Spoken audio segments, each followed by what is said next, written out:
everyone, it's Amanda. I'm going to be reading to you guys. We're going to be reading The Rule of Bone by Russell Banks. We're going to be starting with chapter 1, Just Don't Touch Anything. You'll probably think I'm making a lot of this up, just to make me sound better than I really am, or smarter, or even luckier, but I'm not. Besides, a lot of the things that have happened to me in my life so far, which I'll get to pretty soon, will make me sound evil, or just plain dumb, or the tragic victim of circumstances. Which I know doesn't exactly prove I'm telling the truth, but if I wanted to make myself look better than I am, or smarter, or the master of my own fate, so to speak, I could. The fact is, the truth is more interesting than anything I could make up, and that's why I'm telling it in the first place. Anyhow, my life got interesting, you might say, the summer I turned 14, and was heavy into weed, but I didn't have any money to buy it with, so I started looking around the house all the time for things I could sell. But there wasn't much. My mother, who was still like my best friend then, and my stepfather Ken, had this decent house that my mother had got in the divorce from my real father about 10 years ago, and about that she just says she got a mortgage, not a house. And about him, she doesn't say much at all, although my grandmother does. My mom and Ken both had these cheesy jobs and didn't own anything you could rob, at least not without them noticing right away it was gone. Ken worked as a maintenance man out at the air base, which is like being a janitor, only he said he was building services technician. And my mom was a bookkeeper at the clinic, which is also a nothing job, looking at a computer screen all day and punching numbers into it. It actually started with me roaming around the house after school, looking for something that wasn't boring. Porn books or videos, maybe, or condoms, anything. Plus, who knows? They might have their own little stash of weed. My mom, and especially Ken, were seriously into alcohol then, but maybe they aren't as uptight as they seem, I'm thinking. Anything is possible. The house was small, 4 rooms and a bathroom, a mobile home on the cinder blocks like a regular house, only without a basement or garage, and no attic. And I'd lived there with my mom and my real dad from the time I was 3 until he left, which happened when I was 5, and after that with my mom and Ken, who legally adopted me and became my stepfather up until now. So I knew the place like I knew the inside of my mouth. I thought I'd poked through every drawer and looked into every closet and searched under every bed and piece of furniture in the place.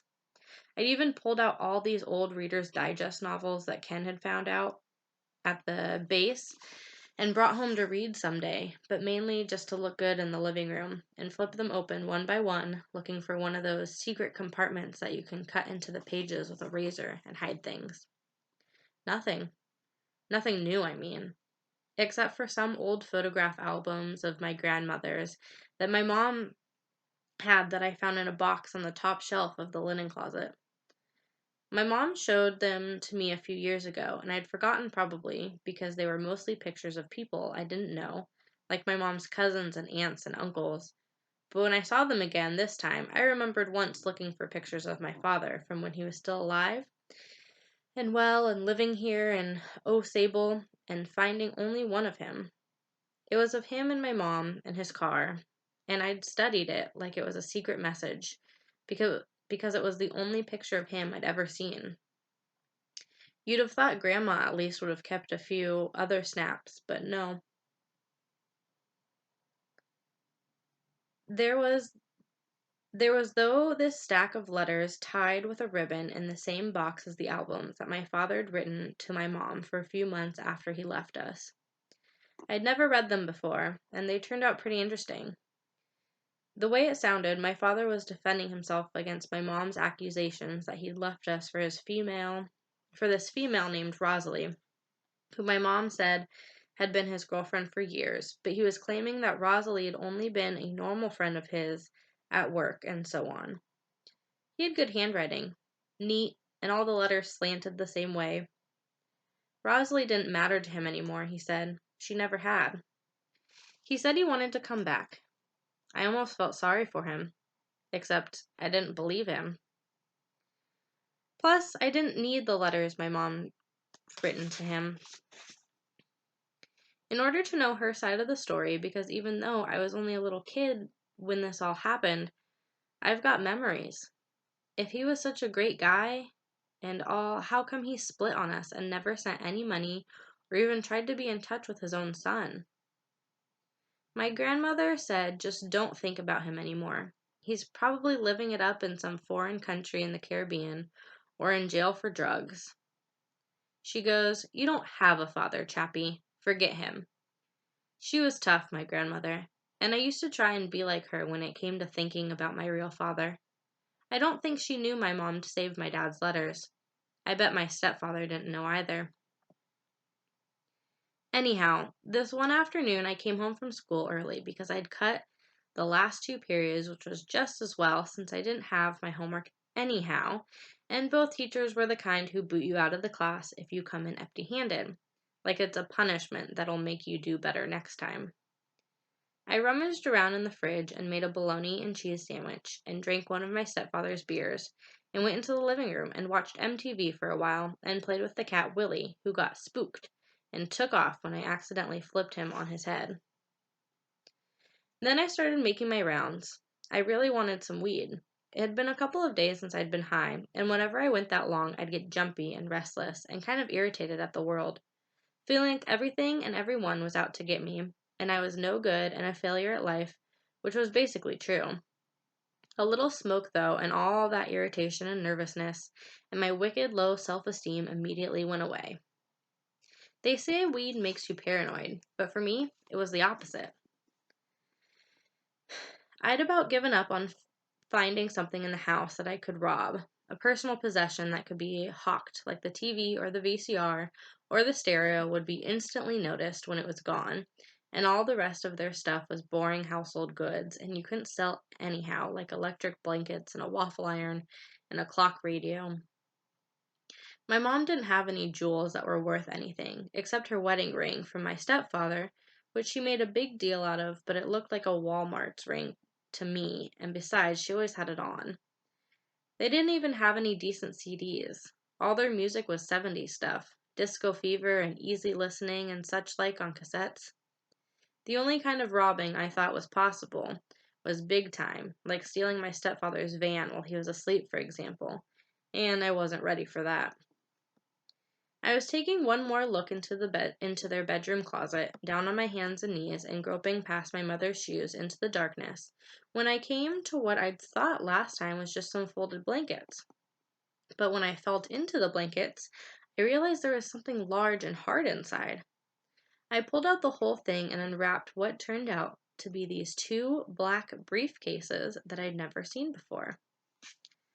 I sat cross-legged on the floor and put the first briefcase on my lap, thinking it was probably locked, until it snapped open, which surprised me. But then the real surprise came when I lifted the lid and saw a .22 automatic rifle broken down into three parts, just lying there, with a rod and cleaning kit and a box of shells. It wasn't hard to fit the parts together. It even had a scope like an assassin's rifle, and pretty soon I was into a Lee Harvey Oswald trip, standing by the bedroom window and brushing the curtain away with the tip of the barrel and aiming through the scope at stuff on the street, going pow, pow. I blasted a couple of dogs and blew away the mailman and nailed the drivers of cars going by for a while. Then I remembered the other briefcase and went back to the closet and sat down and opened it. Inside are all these baggies, 30 or 40 of them filled with coins. Mostly old quarters and Indian head nickels, and even some weird-looking pennies with the dates from way back in the early 1900s. Excellent discovery. I figure the rifle must belong to Ken, and he stashes it in this briefcase on account of my mom always saying she's scared of guns. And the coins too, I'm thinking, because if they were my mom's, I would have known it since she pretty much told me everything in those days. Besides, she wasn't the hobby type. Ken, though, was definitely the kind of guy who would have a cool gun and never show it to me or even tell me about it. Plus, he collected things like exotic beer cans and souvenir coffee mugs from the various theme parks they'd gone to, and put them out on shelves where anyone could see, although he was always telling me not to touch them because I never left things the way they were, which is basically true.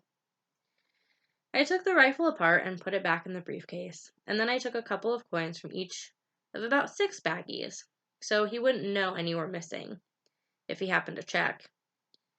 Afterwards, I wrapped the briefcases back in the blanket and put the bundle behind my mother's shoes in the closet where it had come from.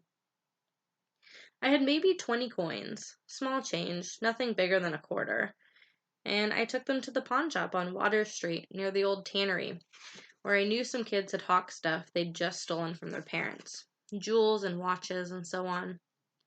The old guy in there didn't say a word, or even look at me when I spread the coins out on his counter and asked him how much he'd give me. He was this big fat guy with thick glasses and huge sweat circles under his arms, and he scooped up the coins and took them in back where he had an office, and a few minutes later he comes out and says $80, which really blew my mind. Sounds fine to me, man, I told him, and he paid me in 20s, and I went out already high just thinking about all the skunk I could get for $80. I had this very good friend, Russ, whose mom kicked him out in the spring, and he and a couple of older guys who were like headbangers and bikers were living in an apartment over the Vito Den downtown. Russ was 16 and had quit school and had this part-time job at the Video Den, so that's where I went when I wanted to hang out and get high or just chill until I had to go home. Russ was okay, but most people, meaning my parents, thought he was a loser because he was into heavy metal and all that and did a lot of drugs. At the time, he wanted me to get a tattoo because he had one and thought they were cool, which they were, but I knew what my mom say if I came home with a tattoo.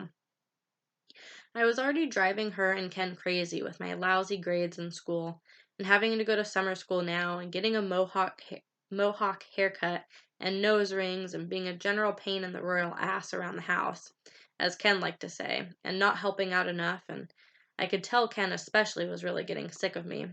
I didn't need any more trouble than I already had. It's amazing how fast good weed goes when you've got the money to buy it, with especially when you've got some friends to smoke it with, like I had Russ and these older dudes who lived with him. They were what you'd call bikers, not Hells Angels, and some of them didn't even have bikes, but were the same violent types, so they were hard to refuse when they'd come in and see me and Russ rolling joints on the kitchen table. In only a few days, my stash was gone, and I had to go back to the briefcase in the closet for some more coins. I'd always put the rifle together while I was there and stand at the window hitting imaginary targets coming along the sidewalk, or just sit on the floor going BAM! Into the darkness of the closet. It was getting toward the end of summer school, and I knew I was going to flunk at least 2 out of the 3 courses that I needed to pass just to get out of 8th grade, which was going to make my mom crazy and deeply piss off my stepdad, who already had his own secret reasons for disliking me, but I don't want to talk about that right now. So, I was smoking a lot of skunk, more even than usual, and was cutting most of my classes and hanging out at Russ's place. Russ and the biker guys were my only friends then, really.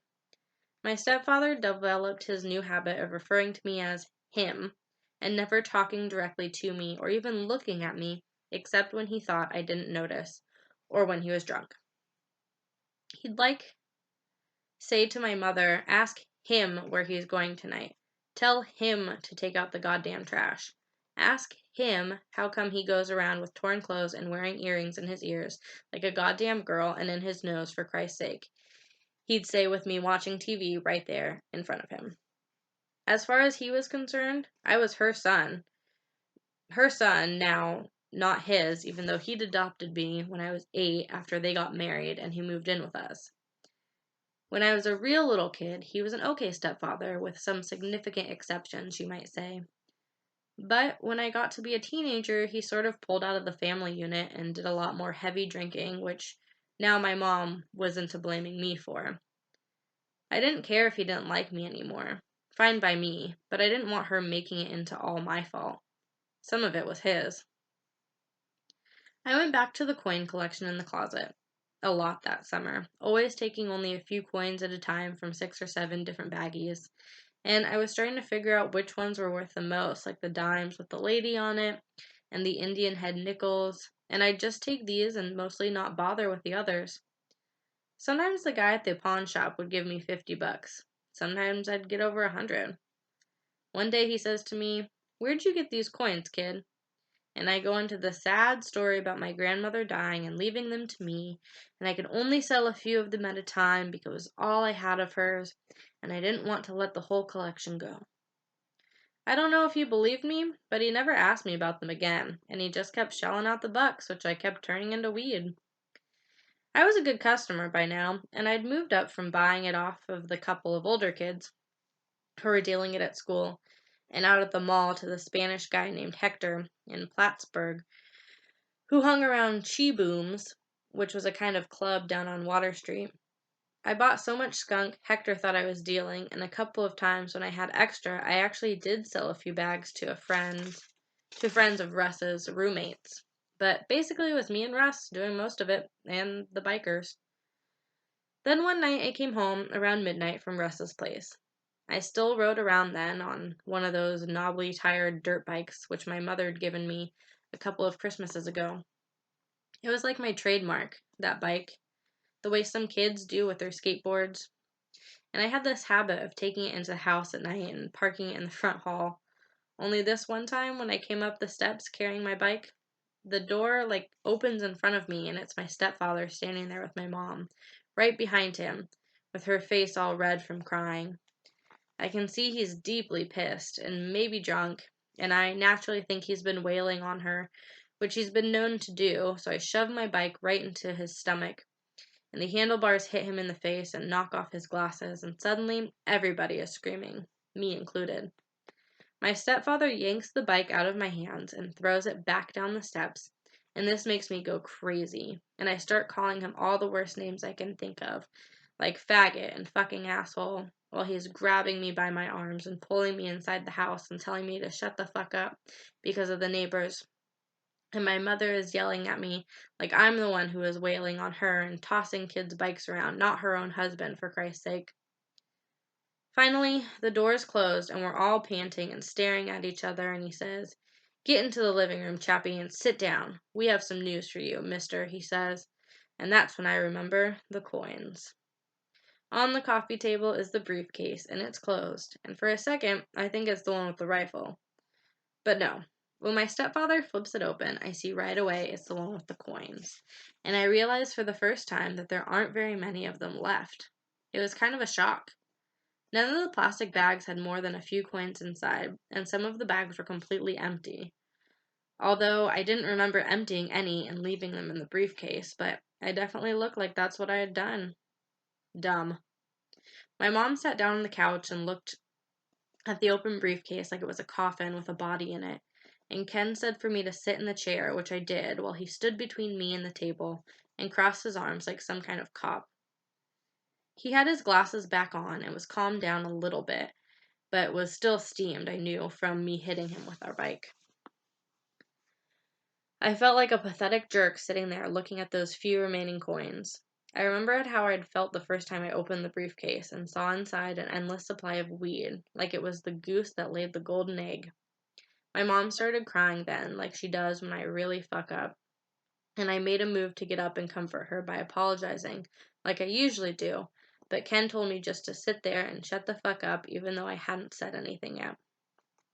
"Chappie, this is the worst thing you've ever done," my mom said, and she started sobbing harder. Wooly the cat tried to get in on her lap, but she pushed him away hard, and he got down and left the room. Ken said he didn't give a shit anymore that I robbed from other people or how much dope I bought. That was my problem, not his, and he'd given up on me anyhow, but when I stole from my own mother, that's where he drew the line, especially when I stole something irreplaceable, like those coins. He said I was goddamn lucky I hadn't taken his rifle, because he definitely would have called in the cops. Let them handle it. He was sick of feeding and housing and clothing a freeloader, and a thief and a drug addict, and as far as he was concerned, if it was up to him, he'd boot me out of the house this very minute, except my mother wouldn't let him. I said to him, "I thought they were your coins," and he reached out and slapped me real hard on the side of my head. "They were your mother's," he said, real sarcastic. and she went sort of crazy then, screaming about how the coins had been her mother's and she'd given them to her years ago, along with other precious and sentimental items, and someday the coins were going to be mine and really valuable, but now I'd gone and stolen them and sold them and spent all the money on drugs, and she'd never be able to pass them on to me. Never. They were only coins, I said, which was stupid, but I didn't know what else to say, and I was feeling really dumb. Anyhow, and low down, so why not say something that sounded like I felt? They weren't worth much anyhow, I said. My stepfather whacked me on the head again, right on the ear this time, tearing out an earring, which really hurt. But it was like the side of my blood got to him, because then he belted me a couple more times, harder each time until my mother finally hollered for him to stop. He did, and when he went out into the kitchen and got a beer, I stood up and, still shaking, I said real loud, "I'm leaving this place." Neither of them tried to stop me, or even said, "Where do you think you're going?" So I walked out the door and slammed it as hard as I could and picked up my bike where he'd thrown it and went straight over to Russ's, who let me sleep on a ratty old couch that was in the living room. The next morning, as I knew my mom and Ken would be at work, I went over to the house for my clothes and stuff. I took a few towels and a blanket from the linen closet and some shampoo from the bathroom and shoved everything into 2 pillowcases. I was just about to leave when I remembered the few remaining coins and said to myself, why not try and find them and take what's left since they're supposed to be mine someday anyhow? I was feeling hard and cold, like a criminal mentality was creeping into me, and it was funny to me that I'd gone and made up the story about my grandmother to the pawn shop guy, and then it turned out to be almost true. I put my stuff down by the front door and took a beer from the fridge and popped it and walked back to my mom's and Ken's bedroom. I knew that, as the saying goes, a friend in weed is a friend indeed, and if I was going to crash at Russ's, I'd better have some smoke to pass around until I got a job or something. It didn't seem likely they'd put the coins back in the closet, but it was worth a look, and sure enough, when I reached into the darkness, there were the 2 briefcases, wrapped in the blanket the same as the day I found them. Ken and my mom must have thought that after last night I'd be too scared to go back there again, but it was like I'd gone too far by now to be scared of anything anymore. The first briefcase had what was left of the coins, maybe 50 or 60 of them in a half dozen bags, which I took. I opened the second case and put the rifle together, as usual, and loaded it this time, just to see how you did it, since it was probably my last chance. I was standing by the window, aiming through the scope at a little kid on a tricycle across the street, when I heard the bedroom door behind me crack, like someone was coming in from the hallway. When I spun around, it was Willie, the cat, jumping onto my mother's bed. I must have been freaked because I aimed the rifle at him and pulled the trigger, but nothing happened. Old Willie came down the bed and sniffed the end of the barrel and looked like he was ready to lick it. I pulled the trigger again, but still nothing happened, and then I realized that the safety was on and the trigger was locked. I started to look for the safety, but just as I found it, Willie jumped down off the bed and disappeared into the closet, which was lucky for him, because as soon as he was out of sight, I suddenly saw myself standing there with the gun in my hand, and I could see what I'd been trying to do to him, and I started to cry then. From my stomach up to my chest and into my head until I was standing there sobbing with my stepfather's stupid rifle in my hand and the last remaining bags of my grandmother's coins on the floor and the black briefcases open beside them. Nothing seemed to matter anymore because everything I touched turned bad, so I just started firing. Blam, blam, blam. Mostly I shot at my mother's and stepfather's bed until the rifle was empty. Then I came out of it like I'd been in a hypnotic trance. I stopped crying and put the rifle on the bed and got down on my hands and knees and tried to get Willie to come out of the closet, but he was too scared. I was talking to him like he was my mom, saying, I'm sorry, I'm sorry, I'm sorry, real fast and high-pitched, like when I was a little kid and similar stuff happened. But no way that cat was going to trust me now. Way back there in the dark end of the closet, scared out of his mind, he looked like I felt, so I figured the best thing I could do was leave him alone. I picked up the coins and walked down the hall. I hauled my stuff over to Russ's place and stayed there until the last of the coins and the weed ran out, and Russ said the older guys didn't want me hanging around anymore. Hector let me have a couple of bags on credit so I could start dealing on my own, and then the older guys said I could have the couch in the living room, at least for the rest of the summer if I kept them in weed, and since I was a dealer now, that's what I did. Sometimes that first summer, and during the fall too, I thought about going back and trying to make peace with my mom and my stepfather even, and offering to pay her back for the coins as soon as I got a job. But I knew I could never pay her back, because it wasn't the money. Those old coins of my grandmother's, they were like my inheritance. Besides, my mom was scared of Ken and wanted to keep him happy, and since for certain reasons that only I knew about, he was relieved that I was finally out of sight, and out of mind, so to speak. There was no way now she'd let me come back home again, so I didn't even try. End of chapter 1. Stay tuned for chapter 2.